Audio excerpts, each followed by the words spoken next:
देखिए ध्यान दीजिए बेटा, कल हम लोग चल रहे थे SN1 unimolecular nucleophilic substitution reaction, आधा हो गया था, उसी को आगे कंटिन्यू करना है, उसी को हमें आगे कंटिन्यू करना है। याद आ रहा सभी को? वो जो रिएक्शन दिया था वो अभी नहीं करवाएंगे, वो वहाँ पे हमने लास्ट टाइम पे लिखवाया था, वो आपने नोट किया होगा। कुछ पॉइंट्स दिए थे हमने, हाँ कौन कौन से पॉइंट्स, कितने पॉइंट्स दिए थे बताइए जरा, कौन कौन से? हाँ, retention of configuration takes place, है ना। चलिए नेक्स्ट पॉइंट लिखिए, polar solvent favour it like H2O. Polar solvent favor it like H2O. Favor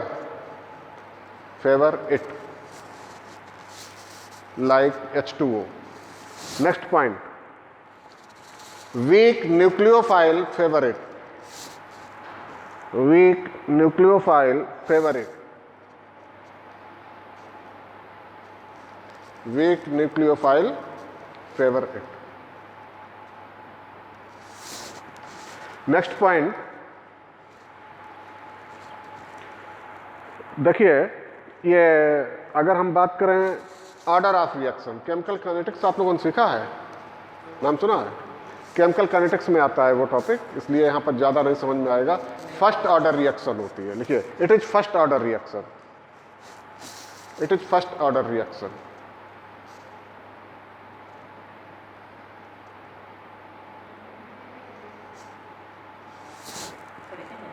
हाँ, कितने कितने पॉइंट हो गए? 6 पॉइंट हो गए।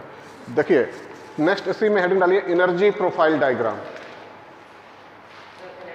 प्रोफाइल डायग्राम, और आप लोग एक अलग नोटबुक बनाइए भाई, इसी में फिजिक्स, इसी में केमिस्ट्री, इसी में बायोलॉजी, ऐसा मत रखिए। समझ लीजिए एनर्जी प्रोफाइल डायग्राम। देखिए ये पोटेंशियल एनर्जी है इधर, और ये थोड़ा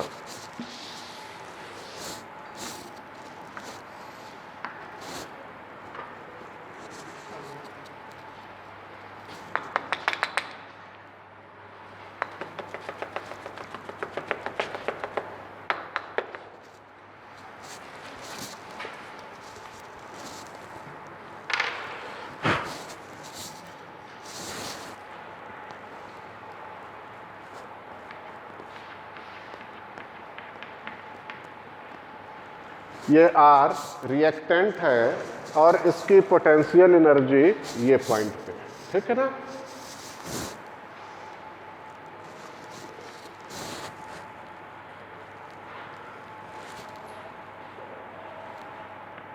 और रेट ऑफ रिएक्शन, यहां से देखिए फर्स्ट रिएक्शन जो आपने फर्स्ट स्टेप लिखी थी उसको चेक करिए। फर्स्ट स्टेप में हमने एनर्जी दिया, यहाँ पे रिएक्टेंट है टर्सरी ब्यूटाइल, उसको एनर्जी दिया, यहाँ पर पहुँचा और वो Br लेवाइल ग्रुप जो है वो अलग हो गया, ठीक है ना, यहाँ पर। और यहाँ से तुरंत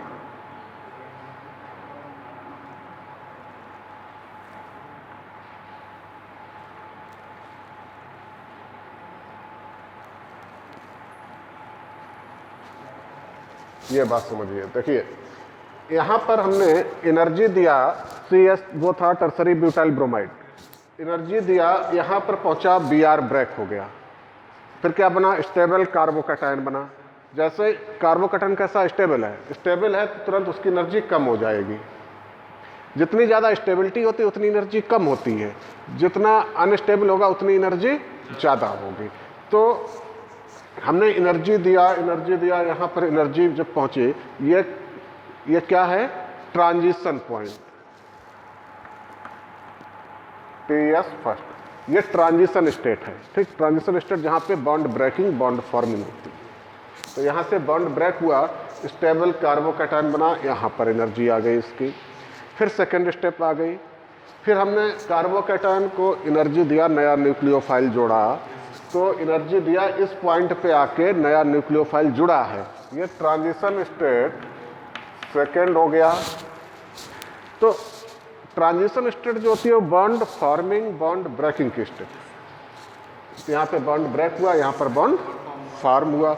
जैसे ही बॉन्ड फॉर्म हुआ तो प्रोडक्ट हमारा बन गया, प्रोडक्ट बन गया, एनर्जी तुरंत डाउन हो जाएगी। और ये बात आप ये ध्यान रखना, कोई भी ए से बी रिएक्टेंट से प्रोडक्ट बनता है तो रिएक्टेंट की एनर्जी और प्रोडक्ट की एनर्जी पे बेस्ड होता है सिस्टम। हमेशा रिएक्टेंट कम स्टेबल मोर एनर्जी का होता है, जो भी प्रोडक्ट बनेगा वो उस रिएक्टेंट से मोर स्टेबल लेस एनर्जी का बनेगा। ये बात आई समझ में कि नहीं? तो ए से बी कोई भी प्रोडक्ट बना तो ये मोर स्टेबल, ये लेस स्टेबल, इसकी मोर एनर्जी, इसकी लेस एनर्जी। फर्क चाहे जितना भी हो, थोड़ा भी हो सकता है, ज़्यादा भी हो सकता है, फर्क अलग अलग है। जितना ज़्यादा डिफरेंस होगा एनर्जी का उतना ही ज़्यादा रिएक्शन से प्रोडक्ट स्टेबल होता जाएगा। क्लियर? तो अभी ये हमारा यहाँ पर प्रोडक्ट बना पी प्रोडक्ट कहाँ पे आया? देखिए ये यहाँ पर आया। तो पोटेंशियल एनर्जी पहले रिएक्टेंट की ये थी, प्रोडक्ट की अभी ये है। डिफरेंस कितना आया? Delta H F, heat of formation का डिफरेंस। रिएक्टेंट से प्रोडक्ट बना, कितनी एनर्जी कम हुई? Delta H F. ये रिएक्टेंट की एनर्जी थी, ये प्रोडक्ट की एनर्जी है। कितनी एनर्जी कम हुई प्रोडक्ट की? उतना ही रिएक्टेंट से प्रोडक्ट मोर स्टेबल है। आई बात समझ में? और ये कौन सी स्टेप है? स्लो स्टेप है ना। और ये वाली कौन सी स्टेप है? ये वाली फास्ट। और ये जो एनर्जी होती है this is called activation energy. Activation energy आ गई बात समझ में? तो यहां पर क्या बना? स्टेबल कार्बोकैटायन बना। लेकिन कार्बोकैटायन जितना स्टेबल बना है, प्रोडक्ट उससे भी ज्यादा स्टेबल है। देखिए ये एनर्जी यहां पर, ये एनर्जी। कार्बोकैटायन स्टेबल तो है लेकिन रिएक्टेंट से भी कम है, प्रोडक्ट से भी कम है। उसकी एनर्जी प्रोडक्ट से अगर नापे तो ये हुई, रिएक्टेंट से नापे तो ये हुई। कार्बोकैटायन स्टेबल है, कार्बोकैटायन क्या? इंटरमीडिएट कितना भी स्टेबल होगा लेकिन रिएक्टेंट प्रोडक्ट से ज़्यादा स्टेबल थोड़ी ना हो सकता है। ये बात आई समझ में? अब देखिए यहीं पर दूसरी बात, ये जो बॉन्ड ब्रेकिंग हुई है फर्स्ट स्टेप में, वो एनर्जी कितनी उसने एब्जॉर्ब किया?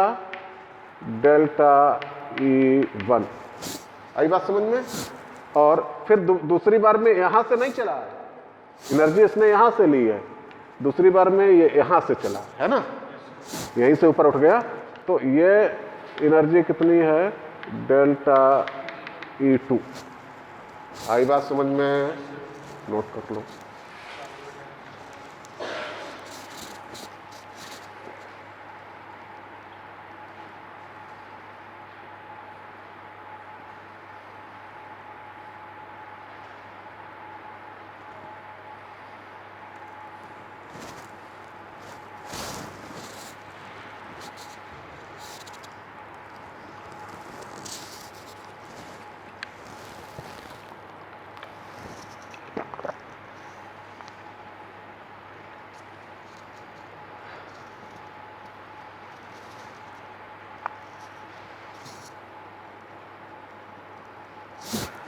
अब आप लोग एक काम करना, ये समझ में आ गया, ये आराम से नोट करते रहो और इधर समझते रहो, दोनों एक साथ चलते हैं काम, है ना।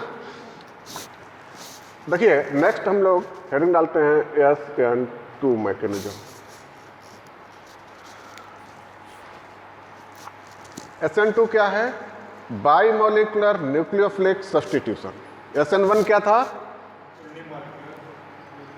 सब्स्टिट्यूशन। इसमें एक काम और करो भी, इधर वाले में आपने 6 पॉइंट लिखे हैं ना, उसमें एक पॉइंट और लिखो, tertiary alkyl halide favourite. 6 point थे, 7 पॉइंट कर लो। Tertiary alkyl halide favourite,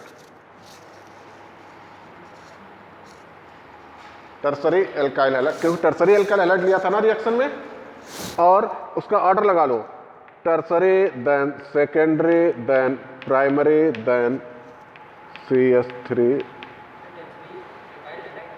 favour. इसके बहुत सारे क्वेश्चन आते हैं, मतलब SN1 SN2 से बहुत सारे टर्सरी एल्काइल हैलाइड सबसे ज़्यादा फेवर करेगा, सेकेंडरी एल्काइल हैलाइड होगा तो उससे कम, क्योंकि यहाँ पर हमने आपने देखा टर्सरी ब्यूटाइल ब्रोमाइड लिया था, है ना, और सेकेंडरी उससे कम, प्राइमरी उससे कम। टर्सरी एल्काइल हैलाइड फेवरेट, ये लिख लो, tertiary secondary primary CH3Br alkyl halide. ये फेवर का ये होता तरीका, फेवर कहिए या फिर रिएक्टिविटी कहिए। रिएक्टिविटी इस पर ही ज़्यादा होगी, इस पर बहुत कम होगी, लगभग नहीं के बराबर, है ना, थोड़ा थोड़ा होता जाएगा। और SN1 में आइए देखिए, यहाँ पर ठीक अगर पहले वाला SN1 आपको तैयार होगा तो SN2 में कुछ प्रॉब्लम नहीं आएगी। ये 2 मतलब बाई मॉलिकुलर न्यूक्लियोफिलिक सब्सटीट्यूशन और SN1 का मतलब यूनिमॉलिकुलर न्यूक्लियोफिलिक सब्सटीट्यूशन रिएक्शन। यहाँ पर देखिए CHHBr,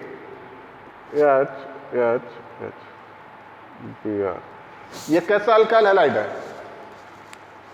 तुम लोग बेटा इधर आगे आ जाओ, ये कैसा अल्काइल हैलाइड है?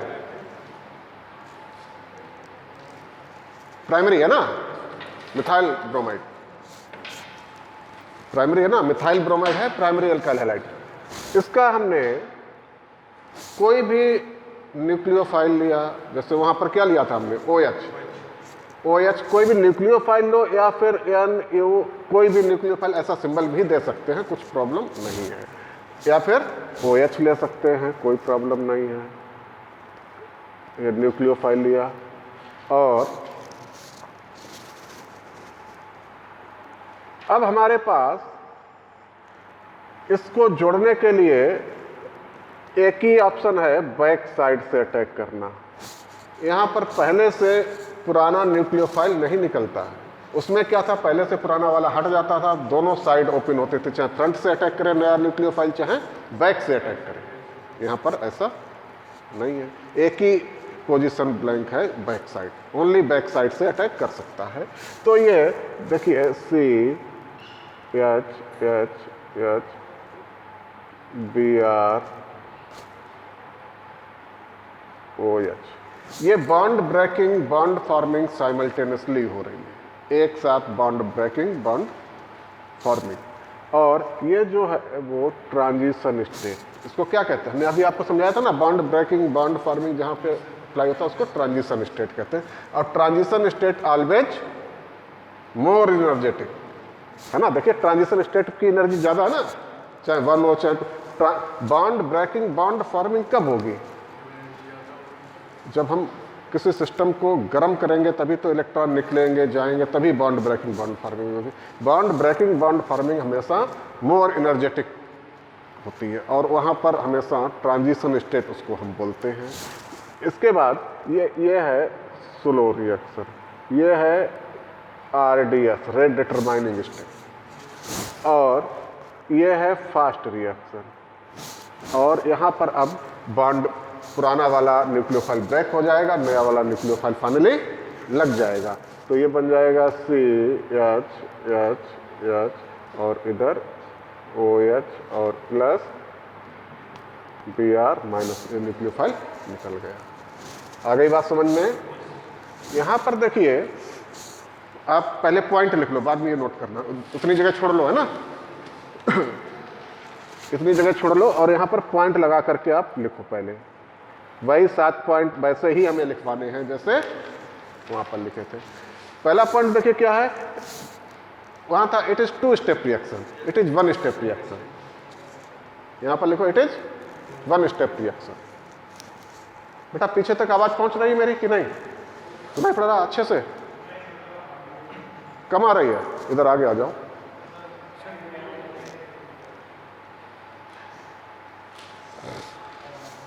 तुम एक पॉइंट आगे आ जाओ।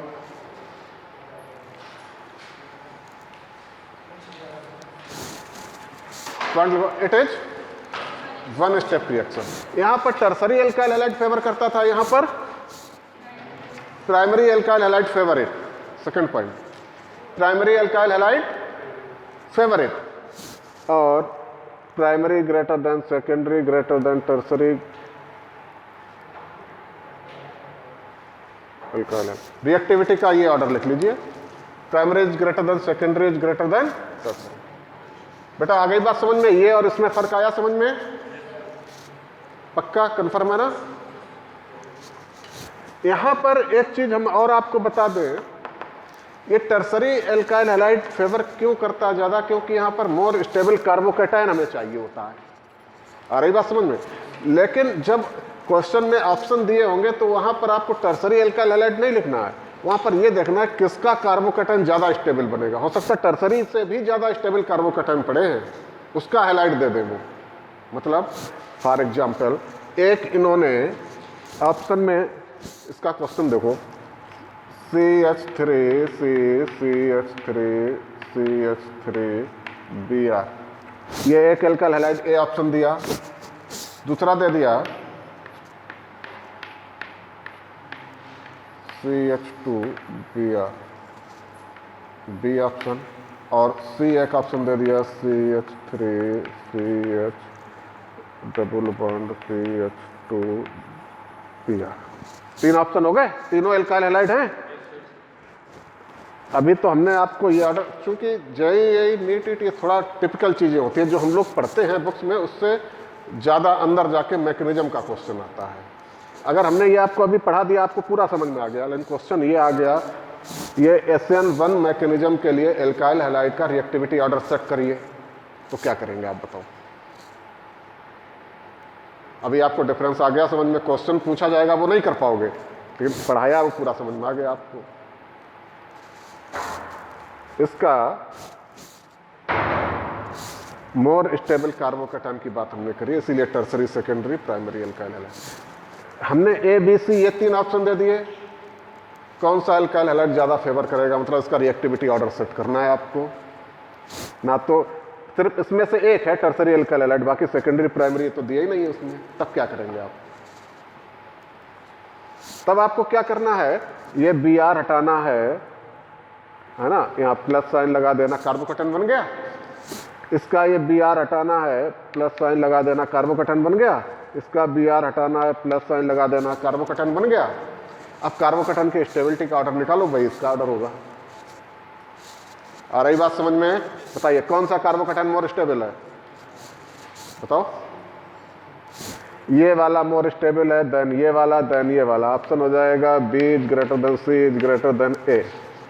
क्वेश्चन SN1 मैकेनिज्म का ही है, पर आपको थोड़ी प्रॉब्लम हुई होगी करने में,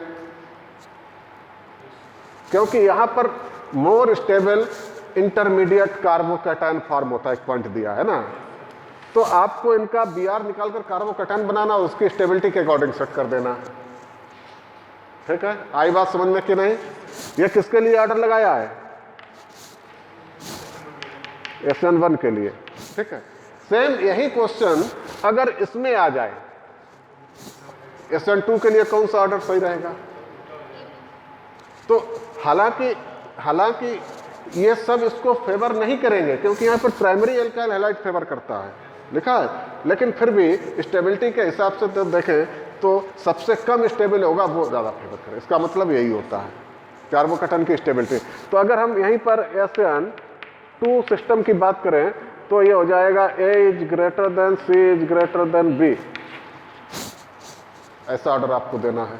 मतलब ज्यादा स्टेबल कार्बोकैटायन है तो SN1 को प्रेफर करेगा, और कम स्टेबल वाला SN2 को प्रेफर करेगा। अभी आई बात समझ में कि नहीं सभी को? तो क्वेश्चन जो हमने दिया वो इस सिस्टम से अलग है देखो, लेकिन है इसी सिस्टम का, तो डेरिवेटिव है, ऐसे ही क्वेश्चन आते हैं। नोट कर लिया? जल्दी करो भी। यहां पर पॉइंट कितने हो गए थे? 2 हो गए थे।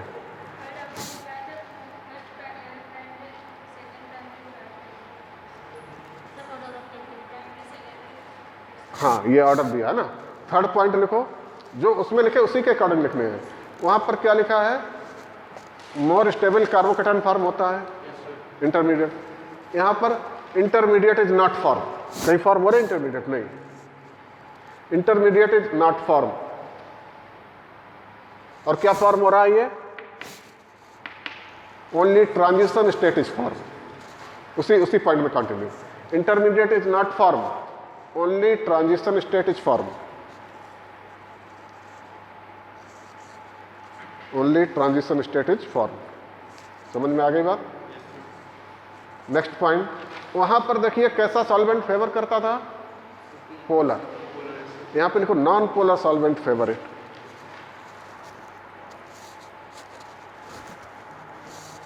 Non polar solvent favour it. और वहां polar solvent like H2O, non polar solvent like CCl4, non polar solvent होता है। CS2 non polar solvent, CHCl3 chloroform non polar, ये सब नॉन पोलर सॉल्वेंट होते हैं। कोई भी non polar solvent.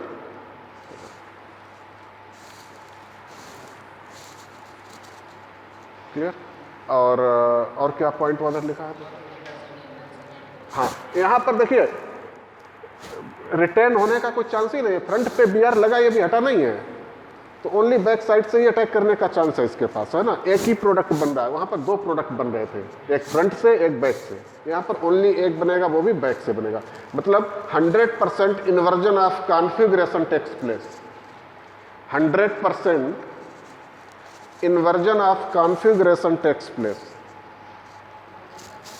100% inversion. Inversion मतलब इन्वर्ट, उसका उल्टा। 100% inversion of configuration takes place.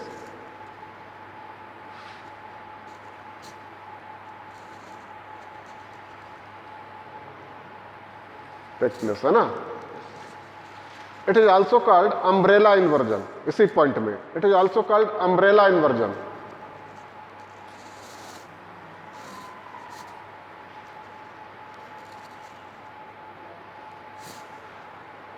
It is also called umbrella inversion. Umbrella मतलब वो छतरी वाला, है ना। अम्ब्रेला इन्वर्जन क्यों कहते हैं? क्योंकि देखिए अभी ये हमारे पास है और ये न्यूक्लियोफाइल लगा है ना। और इसका अपोजिट में जो हमारा प्रोडक्ट बनेगा वो कैसा बनेगा? इधर न्यूक्लियोफाइल लग गया, तो ऐसा होता है अम्ब्रेला। और जब वो पलट जाएगा ऐसा हो जाएगा, हवा में उड़ता है पलट जाता है, देखा है, तो उसका उल्टा हो गया अभी, इसलिए इसको अम्ब्रेला इन्वर्जन कहता था। उसके अपोजिट साइड से पूरा होता है, इधर का ही हट गया, इधर लग जाता है nucleophile. It is also called umbrella inversion. It is also called Walden inversion, WALDEN, Walden inversion. It is also called Walden inversion.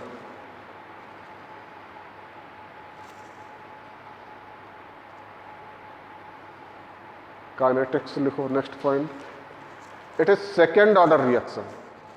वो फर्स्ट ऑर्डर रिएक्शन थी, ये सेकेंड ऑर्डर रिएक्शन है। और ये ऑर्डर अगर समझाएंगे तो फिर बहुत डीप में हो जाएगा, क्योंकि order of reaction chemical kinetics की चीज़ है। मतलब ऑर्डर ऑफ रिएक्शन का मतलब होता है कि आप शॉर्टकट में समझ लो, जो रेट डिटरमाइनिंग स्टेप होते हैं उसमें कितने रिएक्टेंट यूज हो रहे हैं। इस रेट डिटरमाइनिंग स्टेप में एक ही 2 रिएक्टेंट यूज हो रहे हैं, तो सेकेंड ऑर्डर रिएक्शन उसमें कितने यूज हो रहे थे? अकेला एक यूज हो रहा है, टर्सरी एल्काइल हैलाइड यूज हो रहा था, तो वो फर्स्ट ऑर्डर रिएक्शन हो गई। अब तो कितने पॉइंट हो गए बेटा? उधर देखो और कौन सा नहीं। हाँ, यहां पर लिखो strong nucleophile favourite, strong nucleophile favourite.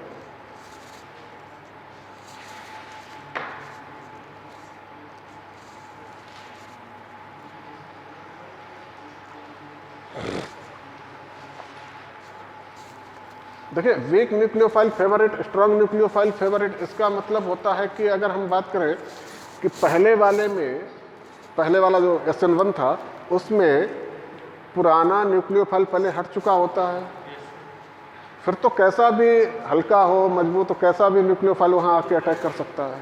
यहाँ वाले में उसको रिप्लेस करना है, उसको पहले वाला हटा नहीं अभी, तो मतलब उससे स्ट्रांग चाहिए, तभी वो उसको हटा सकता है। इसलिए इसमें स्ट्रांग न्यूक्लियोफाइल, उसमें वीक न्यूक्लियोफाइल फेवर करता है। यहाँ पर उसको रिप्लेस करना है। आ रही बात समझ में? वहाँ पर रिप्लेस करा किराया मिलता है, नया वाला सिर्फ जुड़ना होता है। ये बात आ रही समझ में?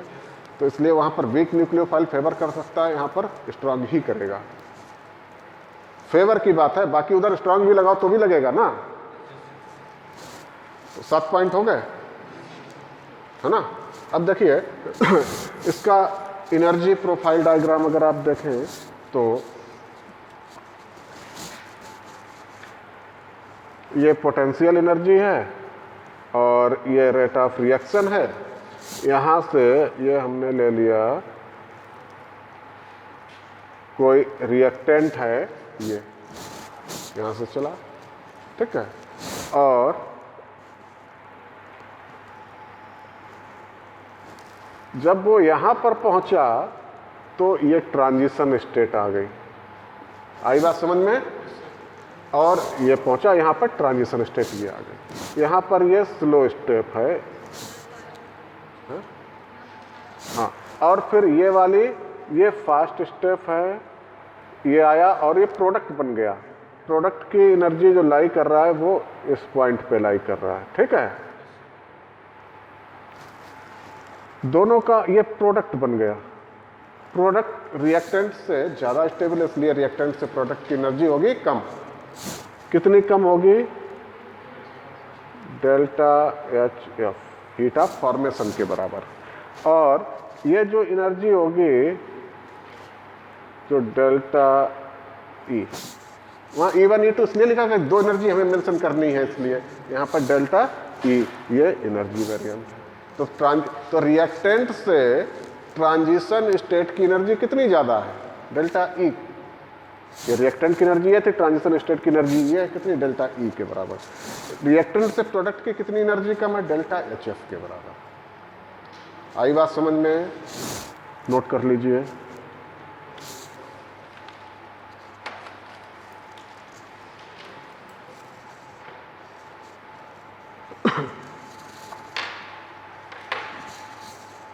पूरा इधर वाला भी नोट कर लिया सब लोगों ने? कर लो जल्दी से पूरा। अब देखिए, अभी इसमें आपकी दो reaction electrophilic substitution, nucleophilic substitution हमने आपको करवा दी है। इसमें किसी को कुछ प्रॉब्लम है क्या? इसके बाद अभी बचेगा इलेक्ट्रोफिलिक एडिशन, न्यूक्लियोफिलिक एडिशन, ठीक है, वो बाद में कराएंगे। पहले हम करवाएंगे ये जो आपको स्टेबिलिटी कार्बोकैटायन वगैरह की, इसका बहुत यूज करना पड़ता है, इसके बिना ये क्वेश्चन सब अधूरे रह जाएंगे, तो वो एक हेडिंग पहले कराएंगे। उसके बाद बाकी दो रिएक्शन जो बची हैं, इलेक्ट्रोफिलिक एडिशन, न्यूक्लियोफिलिक एडिशन, वो बाद में करवाते हैं। पहले ये सिस्टम बताते हैं, क्योंकि अगर आपको स्टेबिलिटी नहीं पता है किसकी कितनी ज़्यादा है तो फिर ये क्वेश्चन नहीं बनेंगे, तो ये अधूरा रह जाएगा फिर। तो नया एक टॉपिक हेडिंग डालिए, types of reaction intermediate.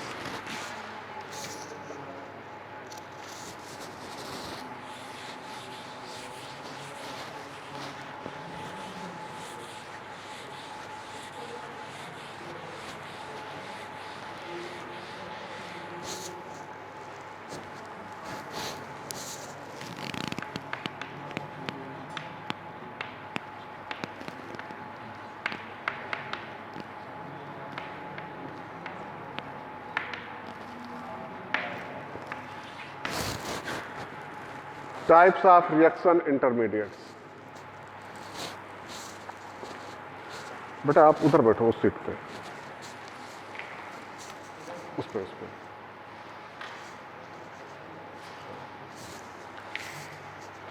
Types of reaction intermediate. देखिए, कोई भी रिएक्शन होती है, नहीं दिखाई दे रहा, चमक रहा है, तो यार उधर आओ, वहां पे कैमरे के साथ में।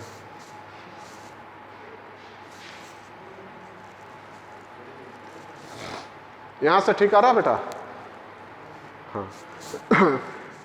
देखिए, जैसे ये रिएक्शन हुई तो ये ट्रांजिशन स्टेट बना, फिर रिएक्शन, मतलब कोई भी चीज बिना इंटरमीडिएट के नहीं होती है प्रोडक्ट। अगर आपको जैसे कानपुर बैठे हैं, लखनऊ जाना है, तो फिर अगर आप बैठे हैं आंख बंद करें और सोचे लखनऊ पहुंच जाए, तो क्या पहुंच जाएंगे?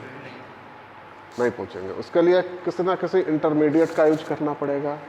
इंटरमीडिएट मतलब आपको या तो बाया कार जाना पड़ेगा, या बाया ट्रेन, या बाया फ्लाइट, या बाया बाइक, या साइकिल। कुछ लोग तो पैदल भी चले जाएंगे कि नहीं? हाँ। तो लेकिन ज़्यादा किस पे जाएंगे? ज़्यादातर लोग बस, कार और ट्रेन यूज करते हैं। 3, और ये क्या है? या एक स्टेप कानपुर, दूसरे स्टेप आपकी लखनऊ, दोनों के बीच में जो इंटरमीडिएट यूज कर रहे हैं, वही रिएक्टेंट और प्रोडक्ट के बीच में जो इंटरमीडिएट यूज होता है, बिना उस इंटरमीडिएट के रिएक्टेंट प्रोडक्ट बनता ही नहीं है। अगर वो सिस्टम नहीं सीखेंगे तो फिर रिएक्शन नहीं बना पाएंगे आप। ऐसा सोचने से नहीं बनेगी कि आंख बंद करके बैठ गए और लखनऊ पहुंच जाओ, ऐसा नहीं हो सकता है।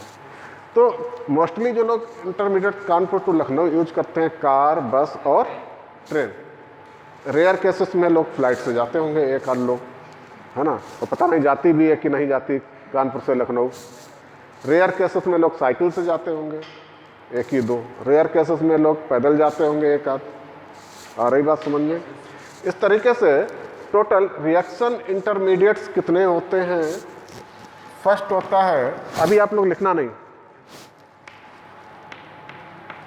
Free radical intermediate. सेकेंड होता है कार्बोकैटायन, और थर्ड होता है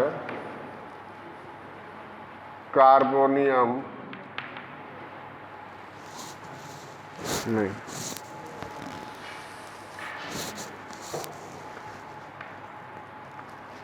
कार्बोएनायन, और फोर्थ होता है कार्बीन, फिफ्थ होता है नाइट्रीन, और सिक्स होता है एराइंस। 6 रिएक्शन इंटरमीडिएट होते हैं। और जैसा कि आपको अभी हमने बताया कि मोस्टली लोग 3 इंटरमीडिएट यूज करेंगे कानपुर टू लखनऊ, बाकी रेयरेस्ट केसेस में होता है। वैसे ही मोस्टली 95 to 98% रिएक्शन 3 इंटरमीडिएट के थ्रू होती हैं। ठीक है, रेयर केसेस में पूरी केमिस्ट्री के सिलेबस में आप जो पढ़ेंगे 2-4 रिएक्शनें ऐसी हैं जो इन 3 इंटरमीडिएट के थ्रू होंगी। मतलब कानपुर से लखनऊ जाने वाले साइकिल से कितने लोग मिलेंगे आपको?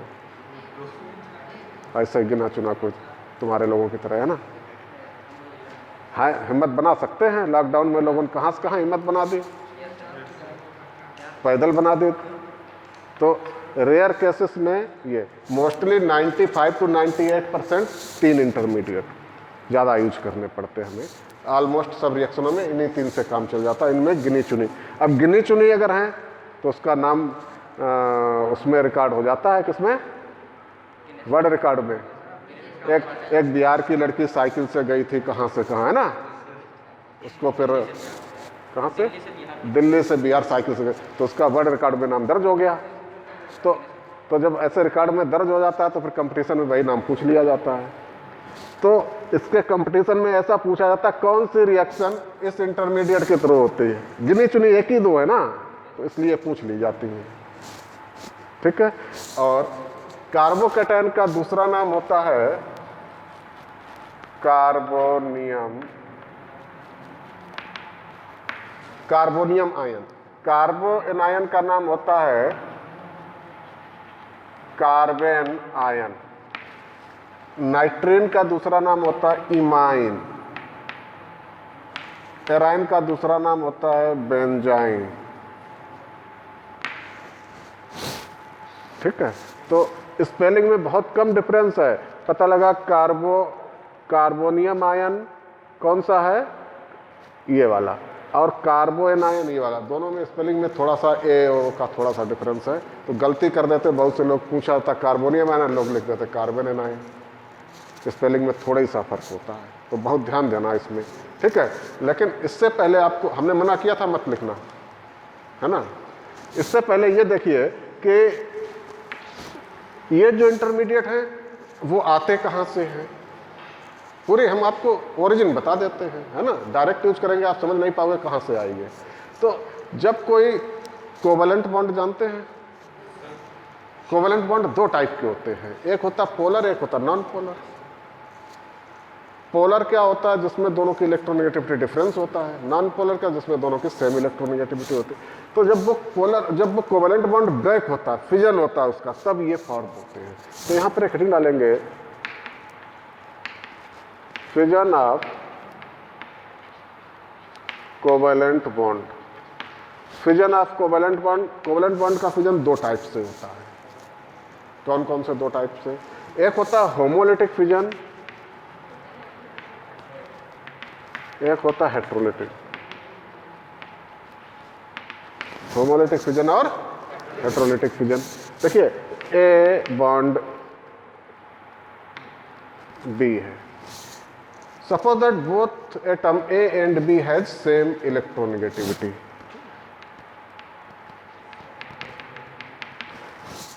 आप पूरी बात लिख लेना। क्या? Suppose that both atom A and B has same electronegativity, then the shared pair of electron shifted in the middle of the bond. आ रही बात समझ में कि नहीं? तो दोनों के बॉन्ड के इलेक्ट्रॉन एक एक शेयर किया, कोवेलेंट बॉन्ड, तो दोनों बीच में शिफ्ट होंगे। जब ये बॉन्ड ब्रेक होगा तो ए पर फ्री रेडिकल प्लस बी पर फ्री रेडिकल, और ये इलेक्ट्रॉन जो होता है वो अपना जो शेयर किया था वही वापस आ गया। आई बात समझ में? तो ये जो बनते हैं वो फ्री रेडिकल्स बनते हैं। आई बात समझ में? मतलब इलेक्ट्रोनेगेटिविटी मतलब ईमानदारी, है ना? जैसे हाँ, जैसे आपका मन किया समोसा खाने का, समोसा मिलता है 10 रुपए में, आपके पास 5 रुपए हैं, 5 रुपए आपने शेयर किए किसी और के साथ, समोसा लाए, आधा आधा खा लिया, ठीक है। दूसरा सिस्टम क्या होता है? समोसा खाने का मन किया, 5-5 रुपए शेयर किए और दूसरे को थोड़ा तोड़ के कोना पकड़ा दिया, अपना पूरा खा गए। ये क्या है? ये बेईमानी है कि नहीं? जब आधे आधे रुपए दिए तो आधे आधा खाना चाहिए कि नहीं? तो यहाँ पर हेट्रोलिटिक फिजन में क्या होता है? ए बॉन्ड बी, और ये देखिए दोनों की इलेक्ट्रोनेगेटिविटी डिफरेंस है। Suppose that atom B is more electronegative than atom A, ये बात यहाँ पे आपको लिख लेनी है नीचे। Suppose that atom B is more electronegative than atom A, B is more, तो shared pair of electron shifted towards the more electronegative atom B, clear. और जब ये बॉन्ड ब्रेक होगा तो ए पर आ जाएगा प्लस चार्ज, प्लस बी पर 2 electron और माइनस चार्ज। ये बात आ रही समझ में कि नहीं? तो ये बन गया कार्बोकैटायन, और ये बन गया बी वाला कार्बो एनायन, सेकंड ये वाला कार्बो एनायन। प्लस वाला कार्बोकैटायन या कार्बोनियम आयन, और माइनस वाला जो बना है वो कार्बो एनायन और कार्बेन आयन, ठीक है। स्पेलिंग पूछ लेना अगर किसी में आपको फर्क लगे, नोट कर लो। पहले ये करो फिर वो करो, या पहले वो कर लो या ये करो, कोई भी कर लो, कुछ प्रॉब्लम नहीं है।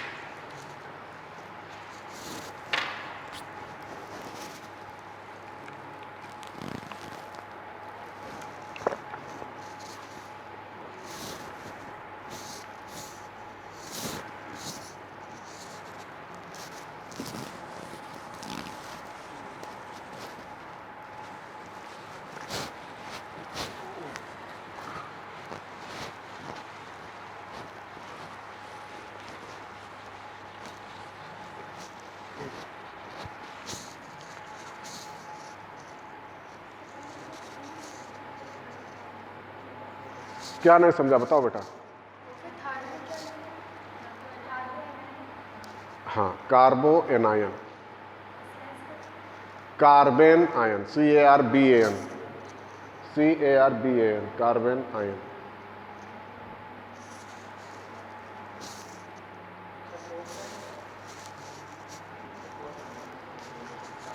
ये कार्बीन्स, CARBENES, कार्बीन्स।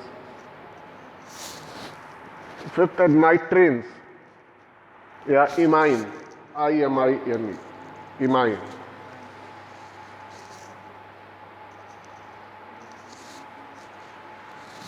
सिक्स है बेंजाइन और एराइन्स।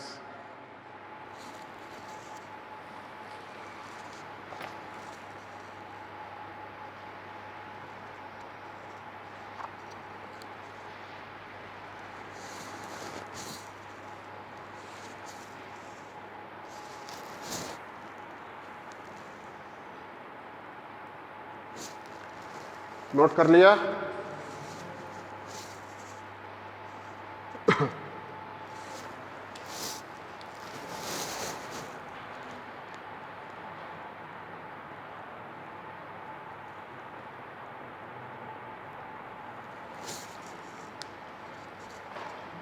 अब फर्स्ट हेडिंग डालिए free radicals.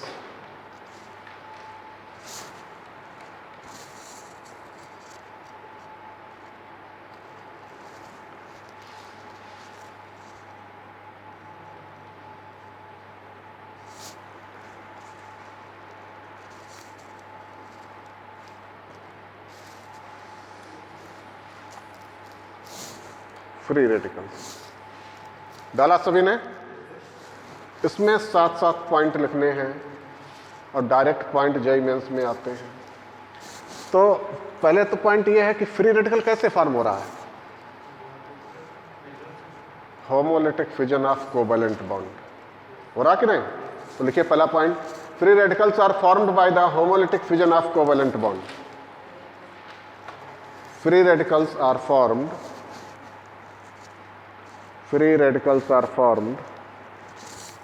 by the homolytic fission of covalent bond. Free radicals are formed by the homolytic fission of covalent bond. Homolytic fission of covalent bond. लिखा। देखिए free radical पे कोई charge है क्या? नहीं है। It is neutral. Next point, it is neutral. It is neutral. Next point, its carbon atom has 7 valence electron. Its carbon atom has 7 valence electron.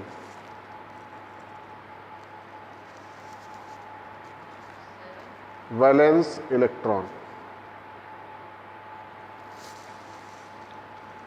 Its carbon atom has sp2 hybridization. Its carbon atom has sp2 hybridization. Hybridization जानते होगे ना। Hybridisation कैसे निकालते हैं? Hybridisation देखिए ऐसे, CH3 free radical है। क्या फार्मूला लगाएंगे? Vy। कार्बन में कितने हो गए? कार्बन में 4, इसमें 3, 7। कितने हो गए?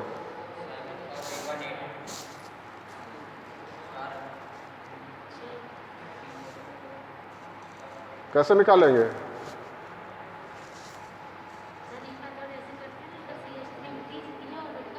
हाँ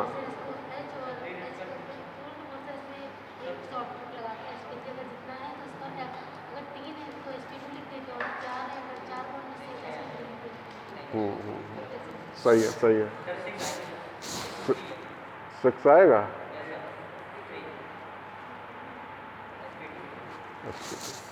तो it's carbon atom has sp2 hybridization. Its structure is trigonal planar.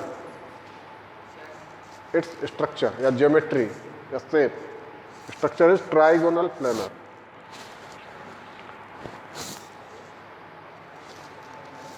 It is next point.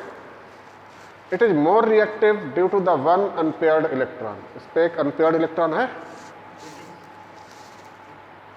It is more reactive due to the one unpaired electron. It is more reactive due to the one unpaired electron. Huh? Trigonal planar. Trigonal planar.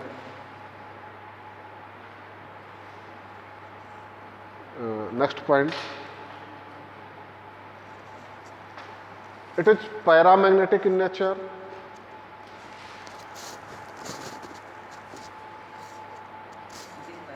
Paramagnetic in nature due to the one unpaired electron.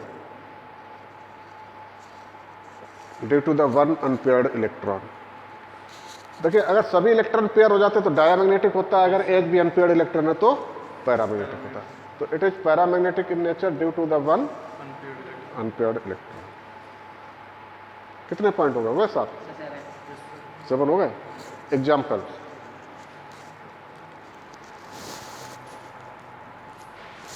Example में अगर हम बात करें तो देखिए CH3 methyl free radical, C2H5 ethyl free radical, C3H7 propyl free radical. ये free radical आप carbon के ऊपर ही लगाएंगे। पहली बात तो फ्री रेडिकल अगर ये एक इलेक्ट्रॉन नहीं लगाया तो फ्री रेडिकल रहेगा नहीं, आपका पूरा आंसर गलत हो जाएगा। इलेक्ट्रॉन लगाना, लेकिन वो इलेक्ट्रॉन कहीं भी नहीं, कार्बन पे ही होना चाहिए, ठीक है। ऊपर नीचे लेफ्ट राइट किधर भी जगह मिले उधर लगा दो। तो methyl free radical, ethyl free radical और प्रोपाइल फ्री रेडिकल। नेक्स्ट है टाइप्स ऑफ फ्री रेडिकल्स।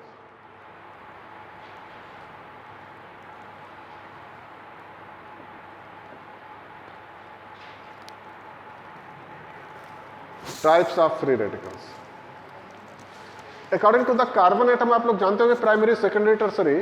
तो फ्री रेडिकल भी CH3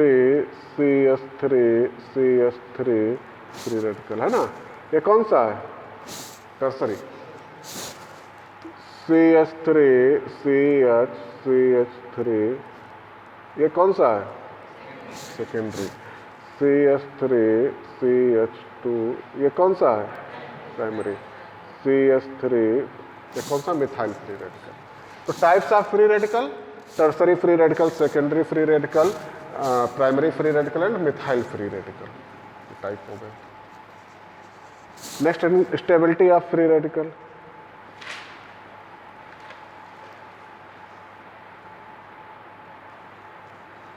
stability of free radical.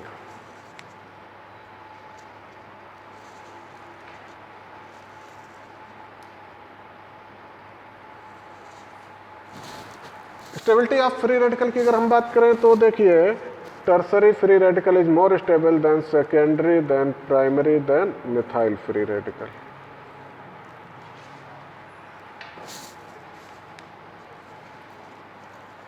या यूं कह सकते हैं tertiary, secondary and primary methyl free radical.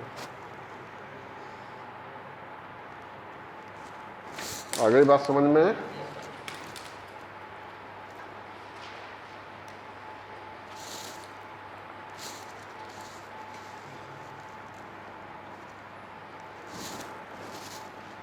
ये tertiary is more stable than secondary than primary than methyl free radical. क्यों? ये स्टेबिलिटी ऑर्डर क्यों होता है? लिखिए point. This stability order is explained on the basis of this stability order is explained on the basis of this stability order is explained on the basis of ये stability order किस base पर हम explain कर सकते हैं ना। This stability order is explained on the basis of first point bond dissociation energy, second point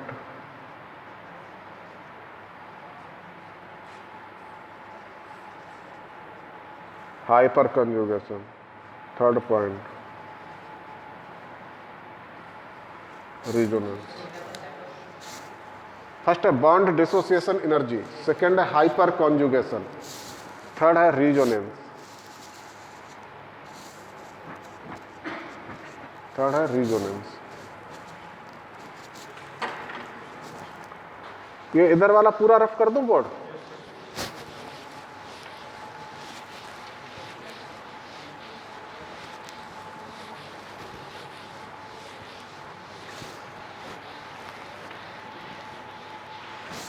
in तीन points के बेस पर हम ये बता सकते हैं कि कौन सा मोर स्टेबल, कौन सा लेस स्टेबल। पहला पॉइंट हेडिंग डालिए बॉन्ड डिसोसिएशन एनर्जी।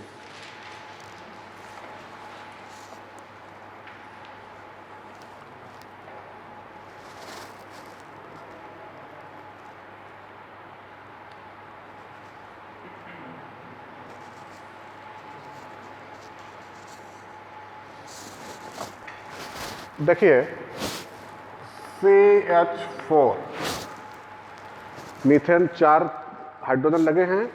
एक हाइड्रोजन को हमने इधर CH3 लिखा, एक हाइड्रोजन बाहर निकाल लिया, बॉन्ड ब्रेक हुआ, होमोलिटिक फिजन से हुआ, दोनों में एक एक इलेक्ट्रॉन गया, CH3 free radical plus H free radical. आई बात समझ में?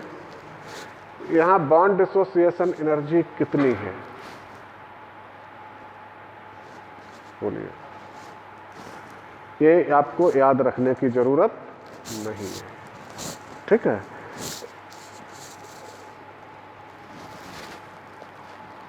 वन 102 किलो कैलोरी पर मोल। कम हो सकती है, ज़्यादा हो सकती है, थोड़ा बहुत, इससे मतलब नहीं, आपको याद रखने की ज़रूरत नहीं है। हम एक कॉन्सेप्ट देंगे, वो सिर्फ आपको याद रखना होगा। फिर हमने लिया CH3CH2H, ये क्या इथेन है, CH3CH3 है ना, एक H को बाहर निकाला है, बॉन्ड ब्रेक किया, दोनों एक एक इलेक्ट्रॉन होमोलिटिक फिजन हुआ है, तो ये देखिए बन जाएगा CH3CH2 free radical plus H free radical है, ये प्राइमरी फ्री रेडिकल बना। इसका बॉन्ड डिसोसिएशन एनर्जी है 98 किलो कैलोरी पर मोल, ठीक है। CH3CH3H, ये प्रोपेन है, CH3CH2CH3 प्रोपेन, बॉन्ड ब्रेक किया होमोलिटिक फिजन से CH3CH3 फ्री रेडिकल, ये secondary free radical plus H free radical बना, है ना। Bond dissociation energy 94 kilo calorie पर मोल। CH3CH3 होमोलिटिक बॉन्ड फिजन हुआ, इसका क्या बन जाएगा, CH3CH3 free radical, tertiary free radical plus H free radical 91 kilo calorie पर मोल, ठीक है। अब ये 91 है कि 92, इस बात पे मत जाओ। कॉन्सेप्ट क्या होता है, कॉन्सेप्ट होता है bond dissociation energy decreases, stability of free radical increases. Bond dissociation energy inversely proportional to, या तो ऐसे लिखिए stability of free radical inversely proportional to bond dissociation energy. Therefore, tertiary is more stable than secondary than primary than CH3 methyl free radical। आई बात समझ में? Concept आपको इतना, ये तो सिर्फ आपको करके दिखाया है कैसे होता है, पर सबकी अगर इसका क्वेश्चन आता है तो एनर्जी आपको दी जाएगी कि ये 4 ऑप्शन है ABCD, जरूरी नहीं यही वाले ले लिए जाएं, बेंजीन एंजिन से रिलेटेड ले लिए जाएंगे। इसकी बॉन्ड डिसोसिएशन एनर्जी इतनी, इसकी बॉन्ड डिसोसिएशन एनर्जी इसकी इतनी, इसकी इतनी, स्टेबिलिटी किसकी, तो जिसकी बॉन्ड डिसोसिएशन एनर्जी कम होगी उसकी स्टेबिलिटी सबसे ज़्यादा होगी, जिसकी बॉन्ड डिसोसिएशन एनर्जी सबसे ज़्यादा होगी उसकी स्टेबिलिटी कम। जरूरी नहीं यही ऑप्शन हो, वहाँ पर आपको CH3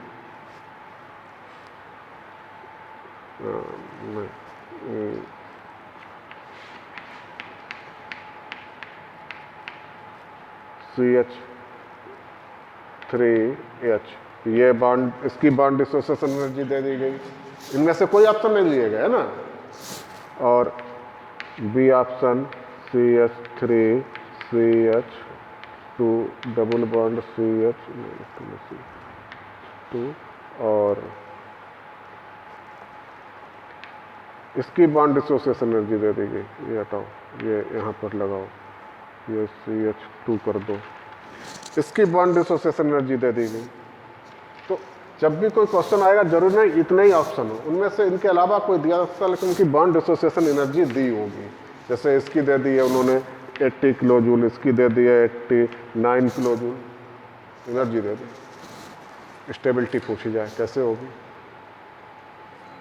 जिसकी कम है उसकी स्टेबिलिटी ज़्यादा है, जिसकी बॉन्ड डिसोसिएशन एनर्जी ज़्यादा है उसकी स्टेबिलिटी कम है। अब चाहे ऑर्डर लगाने को तो आए तो ए ग्रेटर देन बी।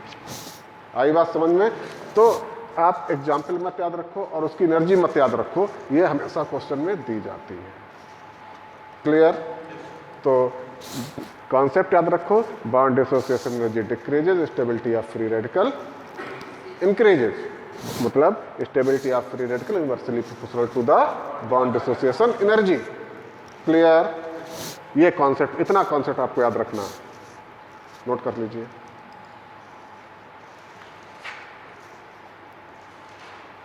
और जितना पढ़ा रहे उसका रिवीजन करते रहिए, पेपर मिलेगा बहुत ज़बरदस्त वाला, एक भी क्वेश्चन नहीं लेगा, सब पढ़ा हुआ होगा। जैसे हम बता रहे घुमा घुमा वैसे घुमा घुमा क्वेश्चन होगा। क्या प्रॉब्लम बताओ बेटा?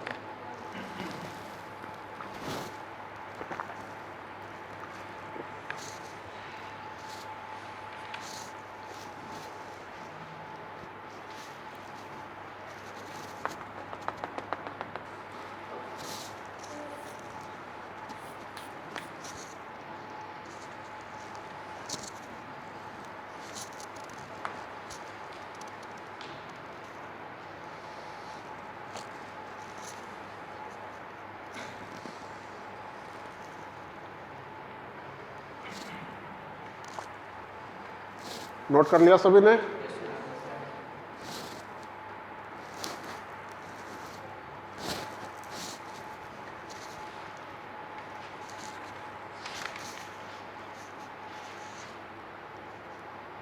ये था बॉन्ड डिसोसिएशन एनर्जी। दूसरा हेडिंग डालिए हाइपर कन्जुगेशन।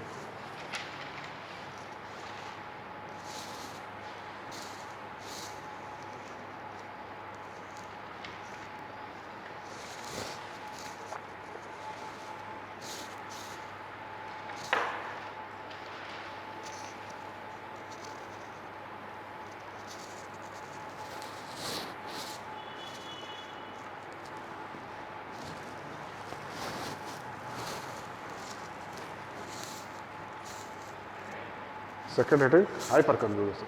हाइपर कंजुगेशन होता क्या है? हाइपर कंजुगेशन की डेफिनेशन एक लाइन की भी नहीं है ढंग से, और आईआईटी एडवांस में 2 साल लगातार उसका क्वेश्चन आया। लिखो, the delocalisation of sigma electrons, the delocalisation of sigma electrons over p orbital, the delocalization of sigma electrons over p orbitals form pi bond.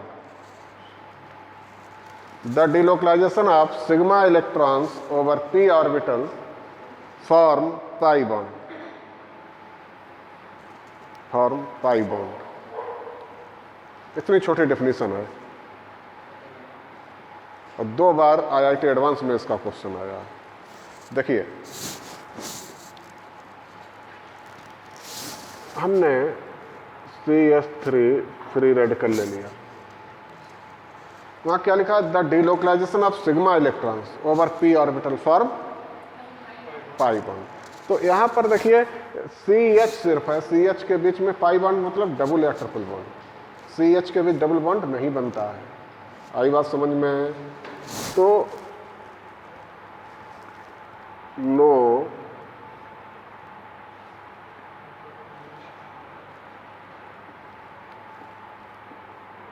No hyper conjugative structure, no hyperconjugative, कोई hyper conjugative structure इसका नहीं बनेगा।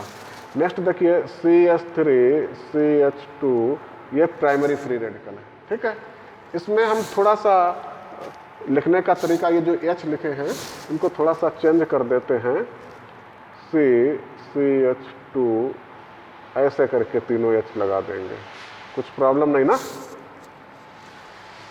ये कौन से hydrogen है?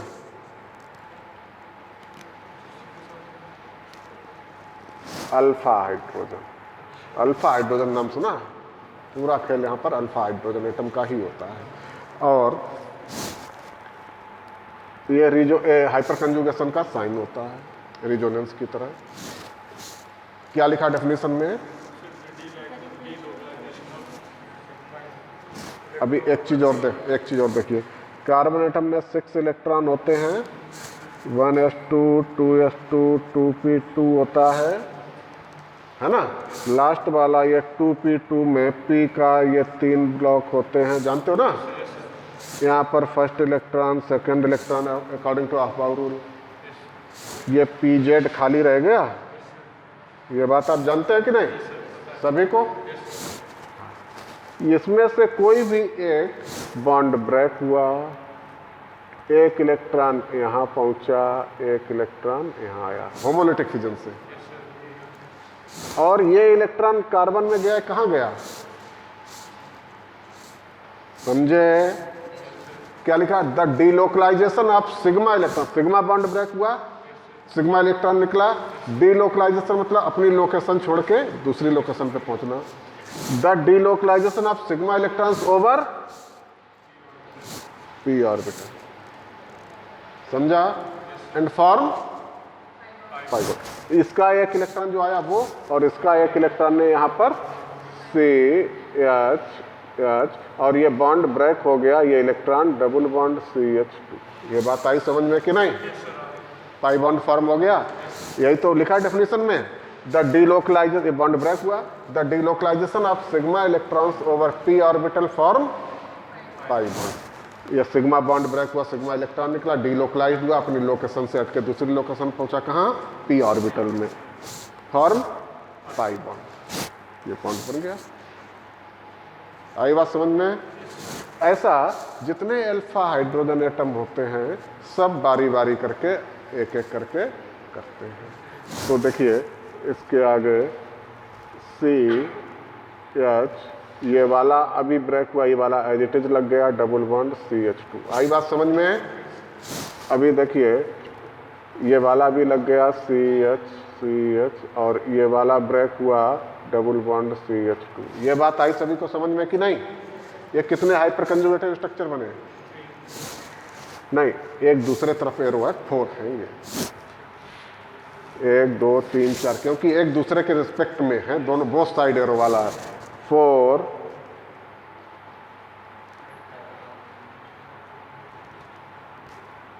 4 hyper conjugative structure. आपको ये स्ट्रक्चर भी उसकी तरह बनाने की जरूरत नहीं पड़ेगी। जो हम एक लास्ट में कॉन्सेप्ट देखें, वो कॉन्सेप्ट आपको एकदम 100% रेडी रखना है, क्वेश्चन उसी से बनेगा, कॉन्सेप्ट से, ये बनाने की जरूरत नहीं पड़ेगी। तो यहाँ पर देखिए हमने दूसरा एग्जाम्पल ले लिया, CH3 CH3 फ्री रेडिकल। ये कौन सा है? Secondary free radical. क्लियर? तो यहाँ पर देखिए 1 by 1 करके ऐसे पहले, इसमें कितने अल्फा हाइड्रोजन एटम है? 6। ये 3 पूरे कंपाउंड में कितने हैं? 6 अल्फा हाइड्रोजन एटम है। 1 by 1 करके पहले ये वाले जब 3 ब्रेक होंगे तो यहाँ पर डबल बॉन्ड आएगा, जब ये वाले तीनों ब्रेक होंगे तो यहाँ पर डबल बॉन्ड आएगा। आई बात समझ में? देखिए C, ये H, ये डबल बॉन्ड CH3। आई बात समझ में? फिर ये वाला CH, डबल बॉन्ड CH3। फिर ऊपर वाला CH, डबल बॉन्ड CH3। ये हो गया, समझ में आ रही बात? अब ये एज इट इज लगा देंगे, इधर डबल बॉन्ड लगेगा, इधर ले जा रहे CH3 C,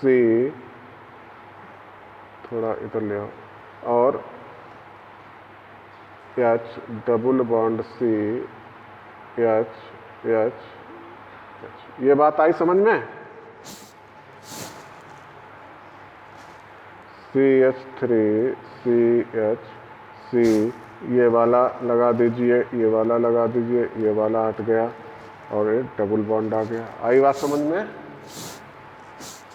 फिर CH3 CH, double bond C, ये वाला लगा दीजिए, ये वाला लगा दीजिए, ये वाला हट गया। आई बात समझ में? एक एक करके सभी जितने अल्फा हाइड्रोजन एटम है। तो कितने हाइपर कंजुगेटिव स्ट्रक्चर हो गए? 7 हाइपर कंजुगेटिव स्ट्रक्चर। हाँ, अब वही आपको टेक्निक हम बता रहे हैं। CH3 CH,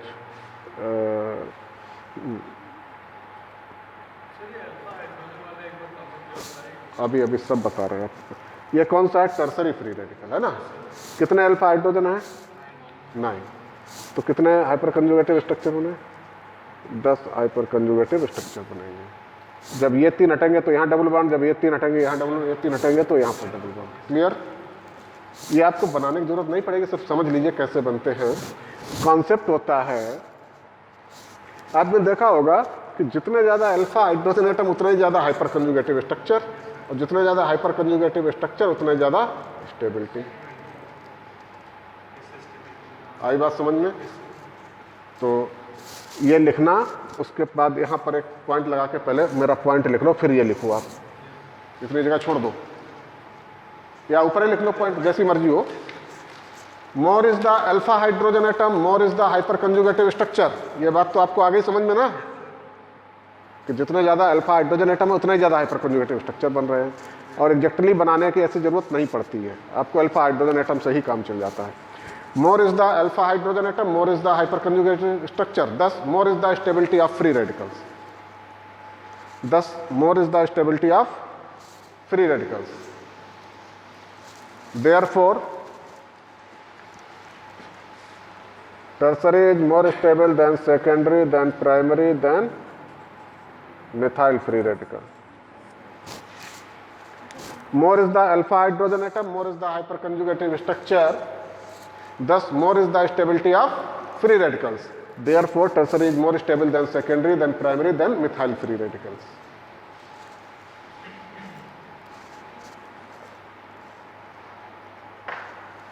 तो ये बात यहाँ से समझ में आ गई सभी को? किसी को कोई डाउट? आपको ये स्ट्रक्चर नहीं बनाने पड़ेंगे, आपको जब भी क्वेश्चन आए अल्फा हाइड्रोजन एटम काउंट करो, आंसर निकाल दो। ये करना नहीं पड़ेगा कभी, ठीक है? नहीं तो आप स्ट्रक्चर बनाते घूमो। नोट कर लो। हाँ, हाइड्रोजन बहुत होते हैं, अल्फा अल्फा वाले गिनने, ध्यान रखना। हाँ, हाइड्रोजन बहुत होते हैं, अल्फा अल्फा वाले गिनने वाले वही होंगे ना जो फ्री रेडिकल से डायरेक्ट जुड़े होंगे। हाँ, वही।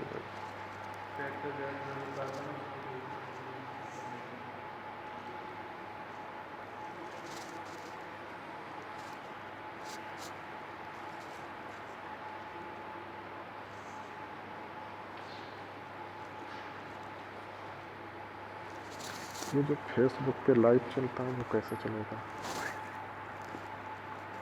मेरा चलाया करोगे नेक्स्ट टाइम पे। नोट कर लिया बेटा? इधर वाला ये रफ कर दूं?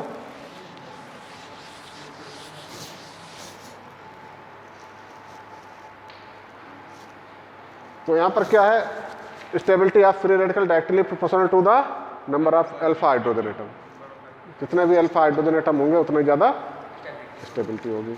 अब आपको एक क्वेश्चन देते हैं, दो जेई नीट में आए हुए क्वेश्चन हैं, दोनों जेई के आए हुए दे देते हैं और करके दिखाओ। सिस्टम यही है, कैसे पूछते हैं वो आपको बता रहे हैं।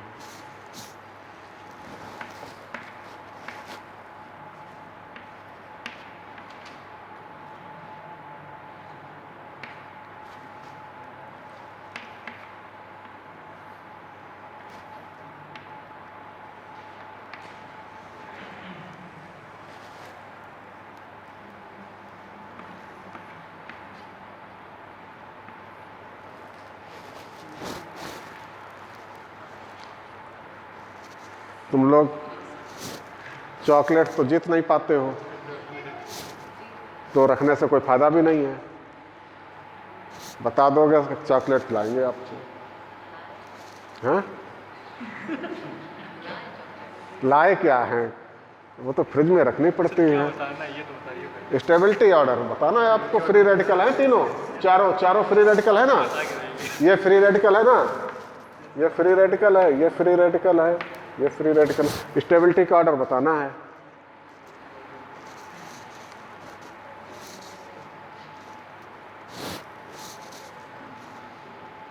तुम लिखो नहीं, तुम पहले बताओ, नहीं तो चॉकलेट चली जाएगी तुम्हारी। दांत खराब हो जाते हैं। अच्छी वाली सिल्क वाली खिलाएंगे, उससे कीड़े नहीं लगते हैं। सर हो गया। इतना आसान नहीं है, आराम से करो। हाँ बताओ। सर हमें ये नहीं मालूम, ऑर्डर बताइए सिर्फ, स्टेबिलिटी का order, stability order D C B A. कितने लोग हैं इस पर सहमत? किसी और का कोई दूसरा हो तो बता दो, हाथ खड़ा करके बताओ इस पे कितने लोग सहमत हैं, या नहीं है तो अपना दूसरा बताओ ऑर्डर। सहमत हो? तुम्हारा बताओ, अगर नहीं सहमत हो तो अपना बताओ, फिर क्या ऑर्डर होगा? सी डी बी ए। ये तुम ऐसे कुछ भी बोलते रहते हो, ऐसे नहीं होता, कॉन्सेप्ट लगाओ। हैं? ए बी सी डी कौन है? खड़े हो जाओ, खड़े हो जाओ।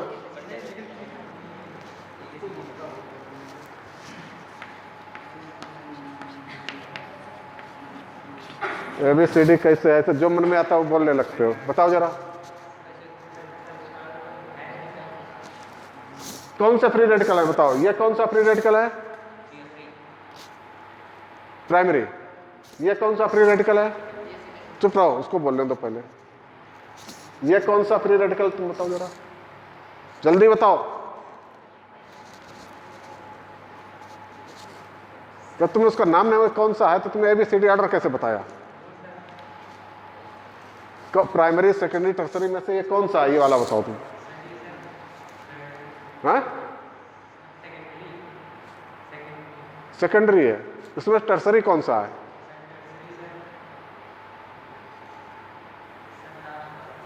लास्ट वाला।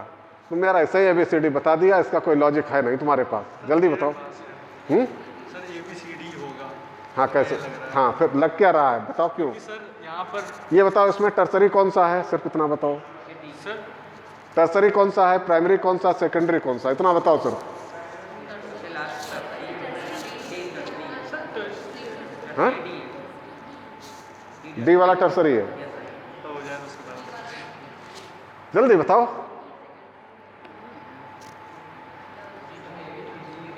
एबीसीडी होगा पक्का?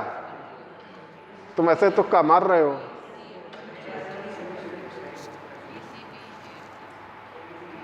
बैठ जाओ, एबीसीडी होगा।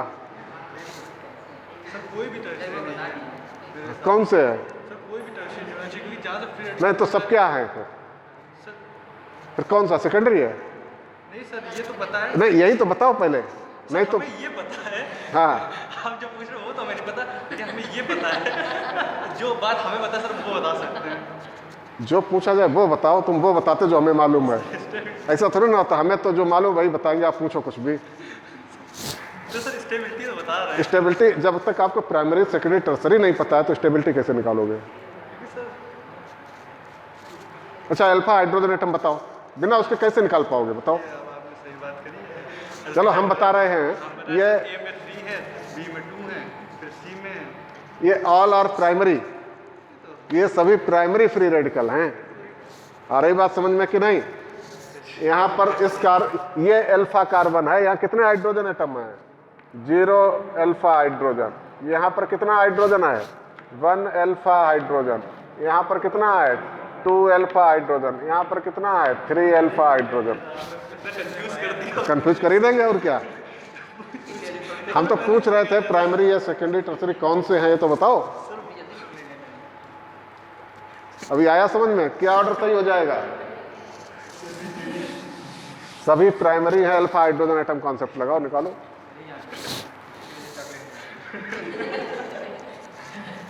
यार हम इतनी आसानी से देने वाले हो तुम्हें लगता है?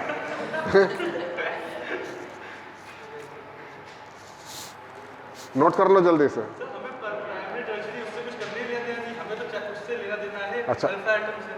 सर हम लोग उसी पर ध्यान दे रहे हैं। अभी अभी थान पे खेलो, दूसरा हम दे रहे हैं, इस पे लो। हाँ ये नोट कर लो जल्दी से।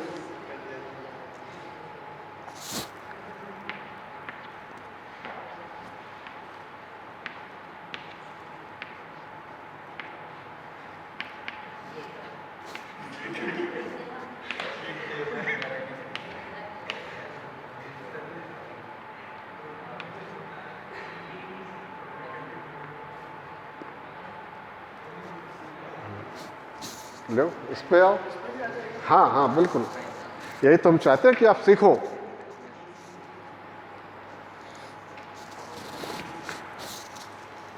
अच्छा तुम लोग ये बताओ यार, हमारी क्लास में मजा आती है कि नहीं? बोर तो नहीं होते हो? अच्छा ऐसी बात है। नहीं सिर्फ मजा ही आती है कि पढ़ाई भी होती है, तो बताओ बोरिंग तो नहीं होता है ना? हैं? हमारी तरह कोई दूसरा तो ना इस दुनिया में है यार, यूनिक प्राणी है। हाँ जल्दी से नोट करो। और दूसरा क्वेश्चन बताओ, जल्दी बताओ। इतना आसान नहीं है बेटा, हम हैं, तुम हो। हाँ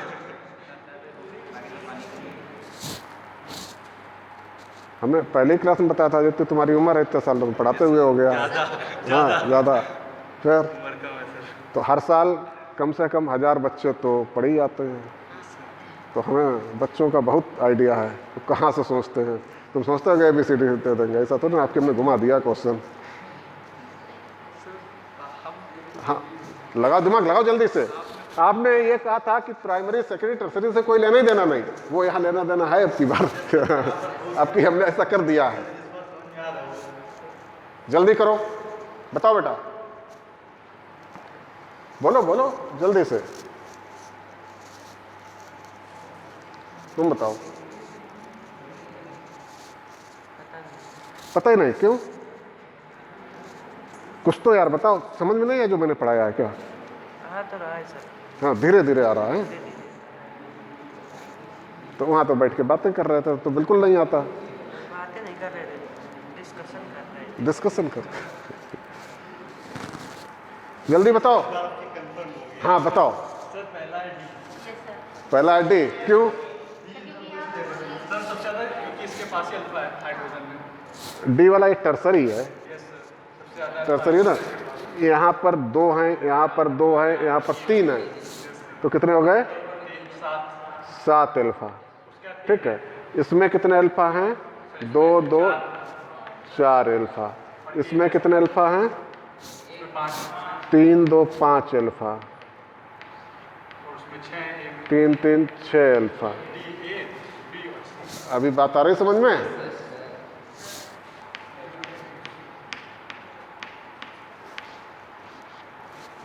कोई डाउट?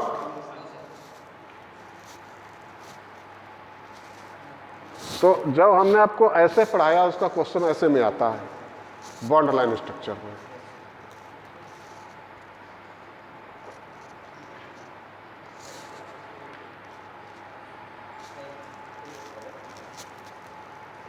हाँ बताओ बताओ, किसी को कोई भी डाउट है बताते चलो, कुछ प्रॉब्लम नहीं है। नहीं आता तभी तो पढ़ने आए हैं, आता होता तो यहाँ क्या करने आते हैं ना? ऐसे एक दो और करा दे, फिर आगे कौन पढ़ेगा? अभी बहुत है, बहुत है। बाकी हम आपको एक पेपर देंगे, टेस्ट पेपर, उसमें ऐसे ही मिलेंगे सब। हाँ सोचते रहना बैठे बैठे। नेक्स्ट ये हो गया। अब हेडिंग डालिए रीजोनेंस।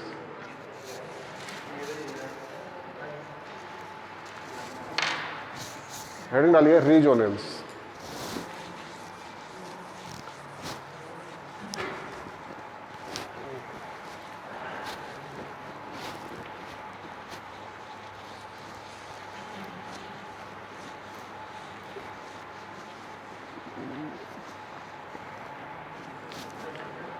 Third heading रीजोनेंस। अभी इन हेडिंग से ये कंफर्म हो रहा है कि tertiary is more stable than secondary than primary. हुआ है क्यों? है ना, उनके रीजन यहाँ से निकल के आ रहे हैं।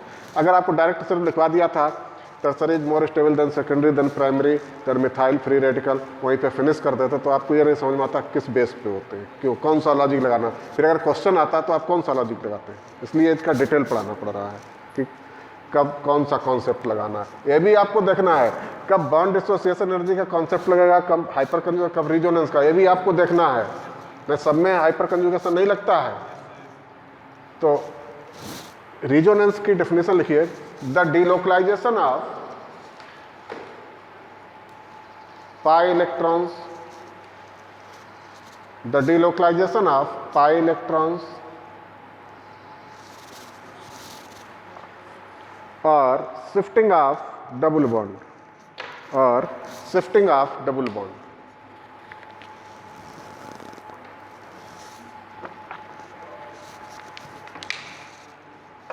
The delocalization of pi electrons or shifting of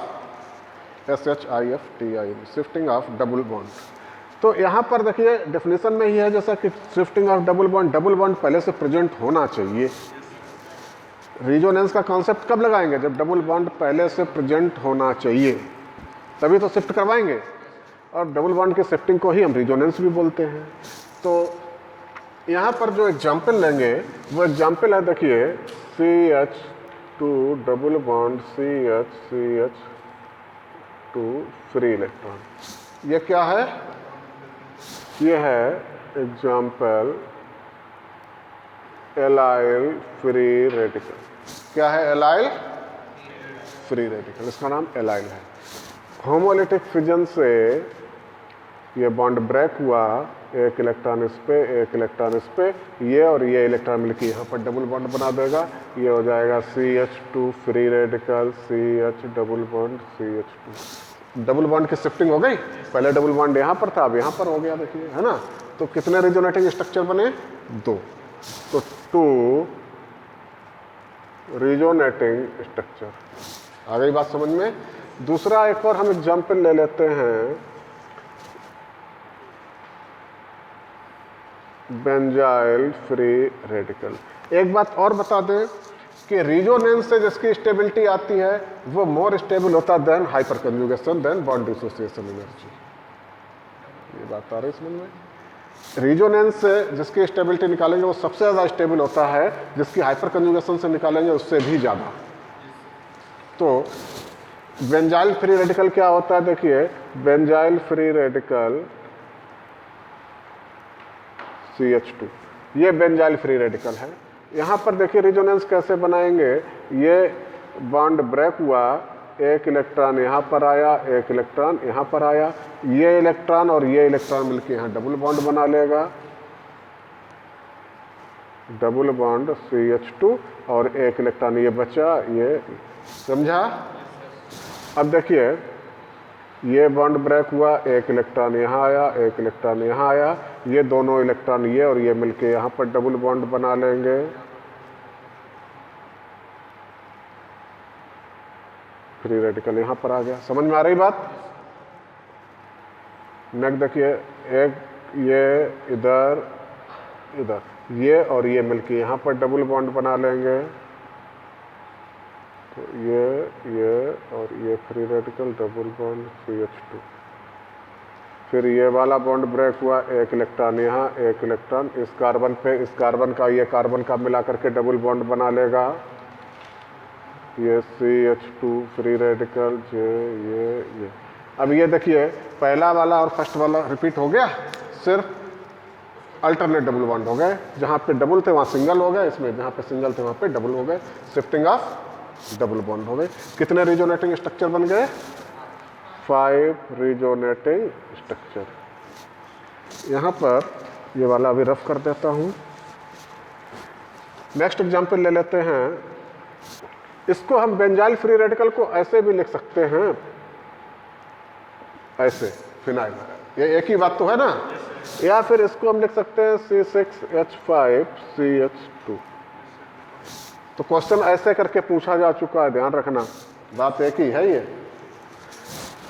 यहां पर देखिए diphenyl methyl free radical, diphenyl methyl free radical, C6H5 का होल ट्वाइस CH, ऐसे है ना। या फिर हम कह सकते हैं PH का होल ट्वाइस CH। एक ही बात है ये कि नहीं? इनका स्ट्रक्चर कैसे बनेगा देखिए,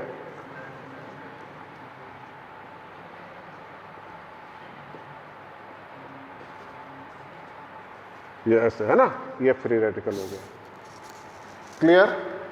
अब कितने बनेंगे ये छोड़ दो सब बातें। 3 डबल बॉन्ड थे तो 5 बने, 6 डबल बॉन्ड है अल्टरनेट है ना, कितने बनेंगे? 10। क्लियर? नेक्स्ट एग्जाम्पल ले लेते हैं, try phenyl methyl free radical, ये हो जाएगा C6H5 का होल थ्राइस C ये। या फिर हम इसको कैसे लिख सकते हैं?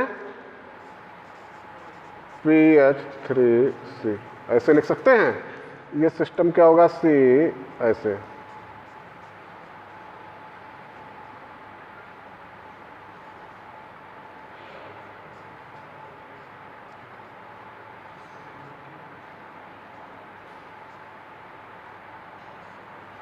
समझ गए?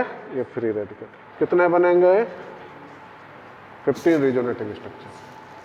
मतलब रिजोनेटिंग स्ट्रक्चर डिपेंड करता है अल्टरनेट डबल बॉन्ड जितने ज़्यादा है। आई बात समझ में?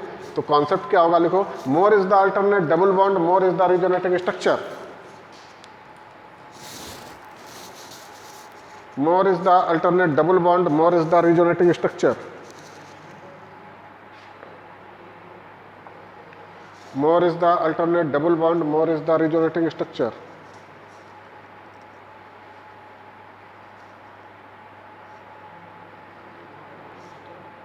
More is the alternate double bond, more is the resonating structure. Thus, more is the stability of free radical. Thus, more is the stability of free radical. तो आपको ये रेजोनेंस बनाने नहीं पड़ेंगे, आपको अल्टरनेट डबल बॉन्ड काउंट करने हैं। आई बात समझ में? ये सब क्वेश्चन करने में इतना समय नहीं लगेगा कि आपको रिजोनेटिंग स्ट्रक्चर बनाने पड़े, आपको सिर्फ अल्टरनेट डबल बॉन्ड काउंट करने हैं बस। और देखिए अब स्टेबिलिटी का ओवरऑल स्टेबिलिटी ऑर्डर क्या हो जाएगा? C6H5 का whole thrice C free radical triphenyl methyl greater than C6H5 का whole twice CH diphenyl methyl free radical greater than